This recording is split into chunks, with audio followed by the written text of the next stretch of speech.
Ano nagawa ni Digong? Wala po.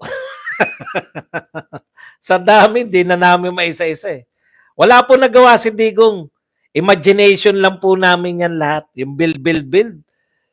Kayo ba naniniwala kayo na may build? Ano ba raw nagawa ni Digong? Wala, di ba? Yung build, imagination lang namin yan. Pag nag-imagine kasi kami pare-pareho, pati kayo na-imagine nyo. O yung mga war on drugs, walang war on drugs. Hindi totoo yan. Nag-imagine lang kami mga Duterte supporter. Nahahawa kayo. Pag nag-imagine kami ng ginagawa ni Digong, pati kayo nahahawa. Wala talagang ginawa si Digong. Mga airport, mga seaport, mga tulay.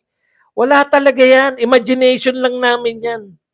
Magaling kami mag-imagine. Pag pumunta kayo na Cebu, biglang magkakaroon na CCLEX. Ay, imagination lang to siguro ng mga DDS. Bakit po naging totoo? Kasi sa husay namin mag-imagine, pati kayo, napapasama namin sa imagination. War on drugs? Wala po yan. War on drugs. Yung mga laglag bala na nawala sa airport, hindi po totoo yan. Hanggang ngayon may laglag bala pa rin kasi walang nagawa eh. Hindi. Yung 10 years na passport, hindi totoo yan. Di ba? Imagination lang. 1 year lang yata ang passport ngayon. Ay, mahirap no? Baka hindi nila maintindihan lalo. Wala talaga nagawa si Tatay Digong. Yung Dolomite, naku, basurahan yan. Imagination lang namin eh. Yung Dolomite Beach, basurahan pa rin yan hanggang ngayon. Taihan pa rin nila yan. Na, hiyang-hiya naman kami. Akala nyo ba totoo na dinoble ni Tatay Digong? Dinoble ba ni Tatay Digong yung ano, yung sweldo ng mga pulis at sundalo? Hindi po totoo yan. Hindi po totoo yan. Imagination lang namin yun eh.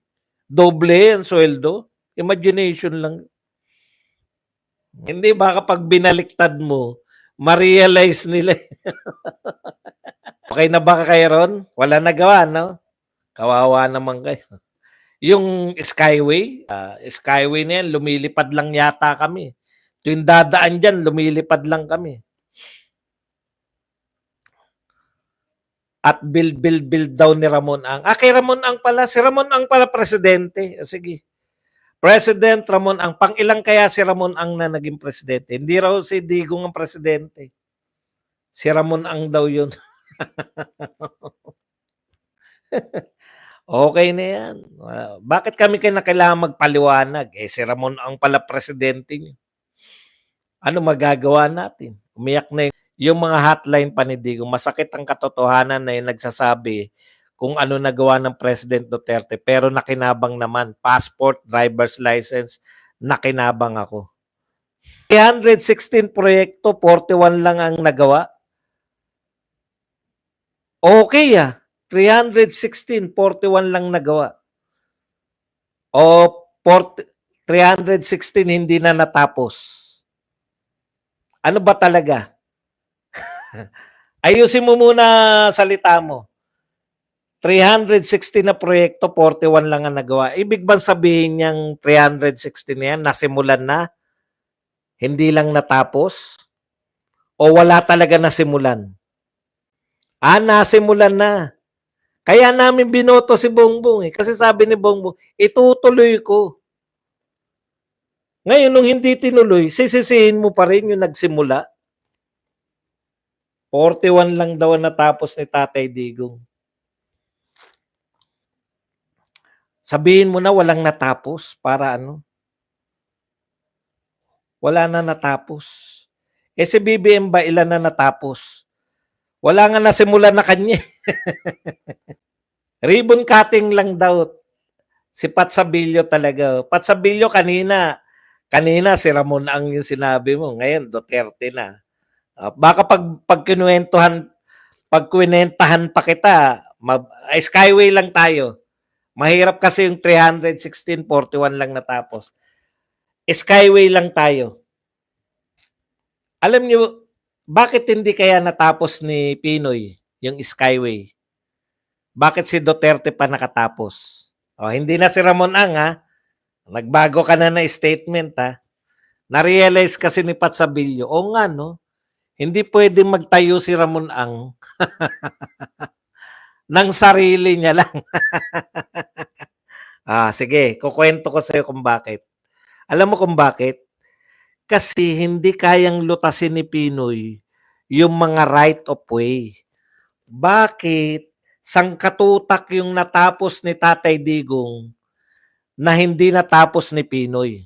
Kasi sa right of way, wala na. Ganun na si Pinoy. Naintindihan mo? Si Tatay Digong, maraming nasimulan, maraming natapos. Tinuloy niya pa yung mga proyektong hindi natapos. Bakit? Bakit kaya natatapos ni Tatay Digong? Bakit kaya wala nakakapalag? Duterte yun eh. Ikaw ba bibilang ka na ng lupa ng Duterte? Di ba? Duterte ako eh. Kailangan natin ng lupa mo. Baka gusto mong ibenta na yan sa pamahalaan. Opo, bebenta ko na po. Yun eh.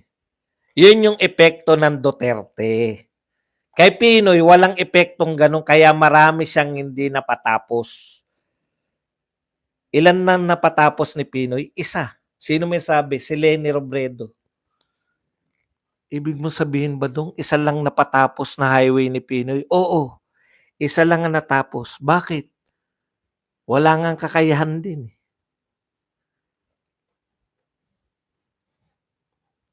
Naintindihan nyo. Yung akala nyo konti lang yung 41. Kahit ba 41 lang yan, si Pinoy isa lang. Eto, wala pa po nasisimulan kahit na ano.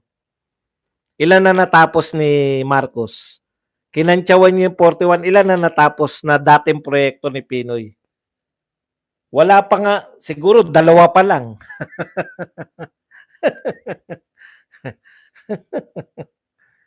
Naintindihan nyo. Fake news na naman daw ako. Ano magagawa natin? Yan ang katotohanan. Ilan na ba hukay ni Marcos? Panahihukay lang. May pandemic pa nun, ha? May pandemic pa.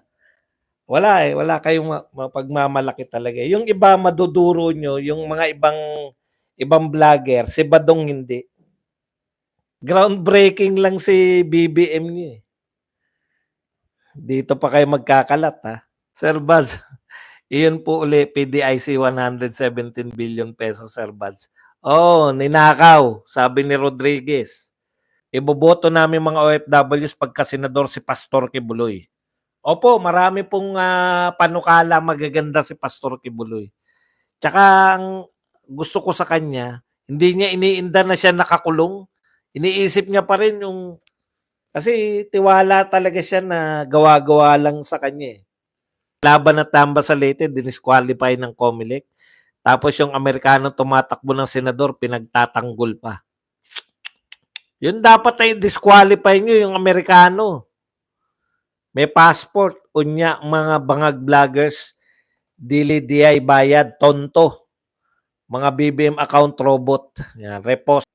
Magaling lang pala mga Tolfo brothers sa mga mahirap lang. Pag mapakain lang sila ng malaking pera, tikom na. Sir Bads, tinanggal na pala ng COMELEC yung kalaban ni Tambaluslos sa Tacloban, sabi ni Attorney Vic Rodriguez. Grabe naman. Pucha, liyamadong-liyamado ka na. Tinanggal mo pa. Hindi talaga. At saka nadala na po yung mga congressman at senador.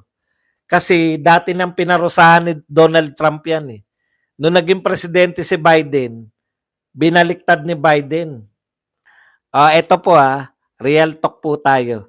Kaya ngayon, batas na po. Gumawa na sila ng bill. Pasalubong nila kay Donald Trump. Both houses, yung House of Representatives tsaka yung Senate, nagpasa na po nagpipirmahan na po ngayon ng The Illegitimate Court Counter Action Act. Ayan po yung pangalan ng kanilang bill. The Illegitimate ay Illegitimate Court Counteraction Act. Ang tawag nila sa ICC, illegitimate. O kaya po, illegitimate po ayon sa US yan. Kaalyado natin na US. Pareho tayong hindi natin kinikilala yung ICC. Sino kakampihan? Ikaw? Kayo? O yung US?